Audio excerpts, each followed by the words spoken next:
যারা নবীকে নবী মানে নাই তারাও জানতো উনি শেষ নবী। ইশ ছিল না বলে মানাটা হয়ে উঠে নাই, আর ওদিকে ওয়াইসুল করনি।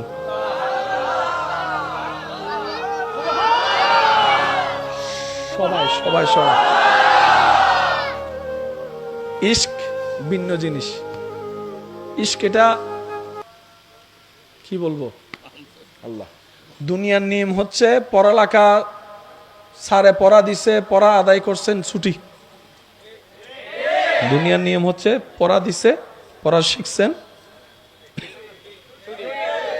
আর ইশকের মামলা ভিন্ন। যে পড়া আদায় করবে তার ছুটি নেই। সুবহানাল্লাহ বলেন না। ইশকের পড়া যে আদায় করবে ইতের আর ছুটি নাই, এ পড়া চলবে চলবে চলবে। দুনিয়ার পড়া শিখলেই বলেন না, দুনিয়ার পড়া শিখলেই দুনিয়ার আগুন একবার জ্বালায়, ইশকের আগুন প্রতি সেকেন্ডে জ্বালায়, প্রতি সেকেন্ডে জ্বালায়। সিদ্দিক আকবর নবীর দরবার থেকে বিদায় নিয়ে আসার পরে সারা রাত ঘরের মধ্যে ছটপট ছটপট করতেন, এদিক হাঁটতেন ওদিক হাঁটতেন, ছটপট করতেন।